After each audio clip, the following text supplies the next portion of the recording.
My name is Dix Harper. I was born and raised in central Iowa on a livestock farm with purebred hog business. I went away from home rather early. I was 17 when I moved to Wisconsin to take over building a purebred herd for a man who at that time was vice president of Montgomery Ward. And we were quite successful. We had the grand champion sound, the premier herd, the next year at the Wisconsin State Fair. And we owned the junior champion board at the Illinois State Fair. Then I decided I'd saved $180. It's time to go to college, right? I went back to Iowa State and enrolled in college the same day that I enlisted in the Army Air Corps Reserve because World War II had just started.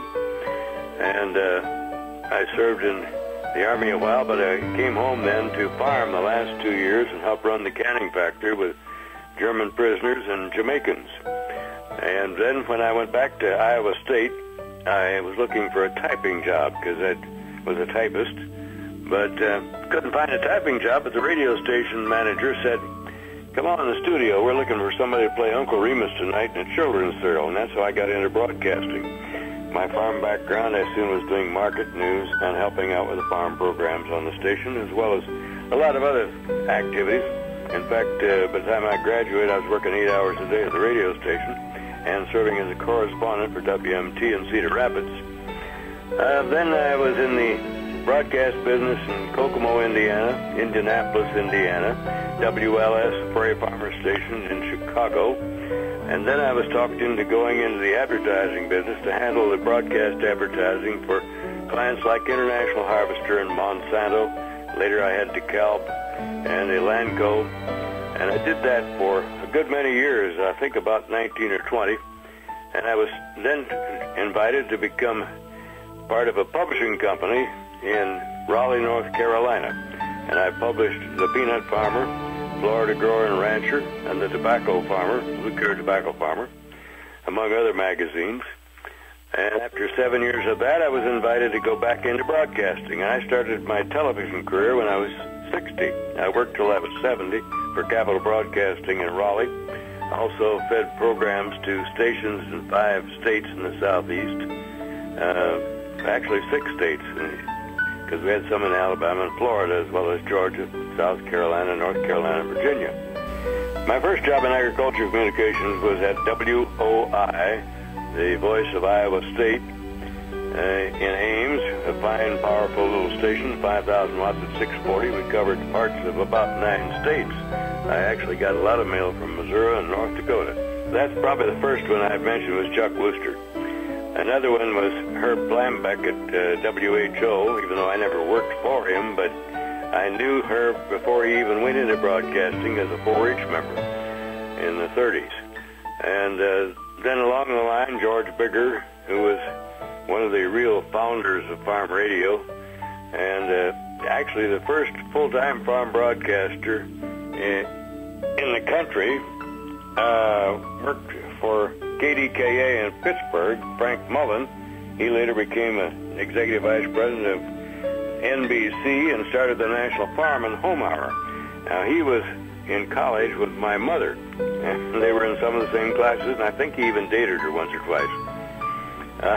So those were big influences. There were many others along the way, and then in publishing, golly, there were so many that I worked with that taught me the ropes, I might say, in agricultural publishing, even though I had worked as a writer for the college ag magazine while I was at Iowa State. 1 or 2 experiences that helped me along in AgCom, well, I think maybe the one that I had with Chuck Wooster when I was interning there on a scholarship. One day he told me he had to go to a meeting on some 4-H projects with some people and wanted me to write his 645 farm form, he called it, for the next morning. Well, I listened to it quite a bit, and I went to work, and I was very proud of the job I did. I thought he had 24 or 5 stories in the 15 minutes, and I put the script on his desk. He came back just before I was ready to leave at 5 o'clock, and he looked at it, looked through it, and he said, "Well, you've covered a lot of things here, but I guess you haven't listened to me enough. He said, I like to carry on a conversation with a listener. And this is not a conversation. This is a story, a story, a story, a story. I want you to go home and have supper. At that time I was married. He said, bring your wife back with you if you want to. And come back after supper, and I want you to rewrite this in my style. And that was probably the best experience I had, because it taught me a lot about broadcasting. You're speaking to one person at a time. It should be as a conversation. And I used that the rest of my life. Well, I mentioned that recording, we were using aluminum-based discs, 16 inches wide, covered with wax, and they cut the recording right in the wax. The man stood there with a brush brushing off the wax as it recorded. Then we got the wire recorders, and I had experience with that because I broke it one night when I was supposed to be playing it for a meeting of seed corn dealers, and I had time. I did it and continued to play it, but it worked that way. Then we got into tape recorders. My first tape recorder was an 85-pound portable, they called it, a brush recorder that I had to carry up and down stairs to our studios in Kokomo, Indiana. Then we got into mini tapes, which were much smaller, and that was at Indianapolis. Then it just continued. Now they record on these little bitty things that are like cell phones or even smaller. And that's one of the technologies. When I came back into broadcasting after being in the agency business, I had to learn about carts. I'd never seen a cart.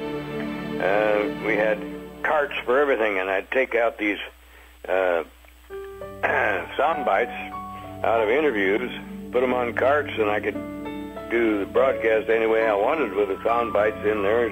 It's just like quotes from what the man said or the woman said. And now they do all that electronically or digitally on the computer. So there's been so many changes, it's unbelievable.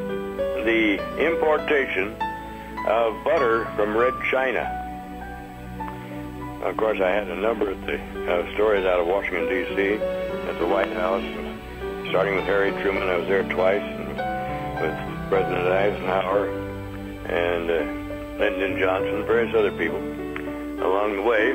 But what had happened, Secretary of Agriculture Brannon had told me in 1949 or 50 about all of the surplus butter they'd been buying up. They had stored in caves at Atchison, Kansas, old salt mines. And they were trying to move it at half price because they just couldn't get rid of it.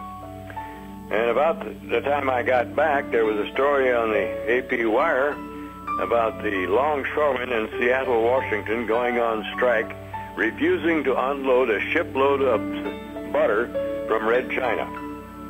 And I did an inquiry and found out that the American Bakers Association had found out they could buy our butter and import it from Red China cheaper than they could buy our own surplus butter at half price out of Kansas. So I called for the Secretary of Agriculture, and I got the runaround from an underling, and we had just gotten telephone recording equipment. So I decided I'd record the runaround. I recorded it, and that noon I went on and I read the story and told the story about what had happened with the surplus butter, and I tried to get a comment out of Secretary Brannon, and this is the answer I got.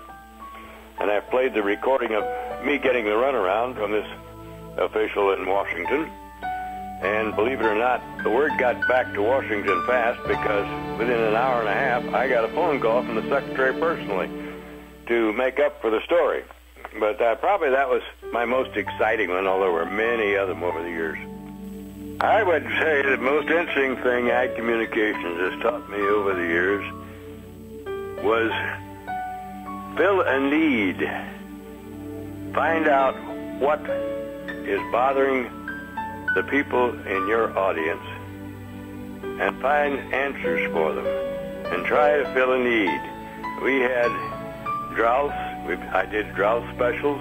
We had the emergency hay thing and was involved with that, and I worked with people in Ohio and Indiana and Wisconsin getting hay moved to the southeast where we need it so badly, and getting on and telling people where they can get hay and what quality it was, what the price was, things like that. Probably that was one of the things, but gee, there have been so many of them. Well, right now it seems to be getting involved with the internet and satellite communications. The people even in the most remote areas where it used to be the FCC said you had to serve farmers if you had a power station because the people out in the remote areas couldn't get regular radio broadcasts, and that's the reason that experimentally they let WLW in Cincinnati go to 500,000 watts at one time. And they had clear channel stations were protected so that the farm programs on the big stations, and most of them in the early days were on the big stations, could be heard where farmers were and not necessarily in town. Some of the most powerful were in Chicago and Nashville, Tennessee, and Denver, and Dallas, and Fort Worth, and Kansas City. Even out in your country, Amarillo, KGNC was a powerhouse in those days. And I think KFYO in Lubbock was only 5,000 watts, but it had good coverage. I would say that now it's more direct communications, more networks, and the networks are involved with all kinds of internet communications. You can get on Facebook and find out what the RRN network up in North Dakota is doing and all their reports, and they're reporting all day long. And the same way with ABN in Ohio. They're using Facebook, Twitter, and all kinds of things to communicate. Specialized publications, all those magazines that I used to have as publisher are now out of business. And yet, Farm Progress Publications is doing pretty well. They've bought up a lot of magazines. They cover like 30 states with their magazines that they own now. But you know, in the old days, we had Capper's Farmer and Walton's Farmer and Iowa Homestead. The High Plains Journal's still going pretty good. But their circulation is down, and because of that, their rates have had to go down, and they aren't quite the publications they used to be.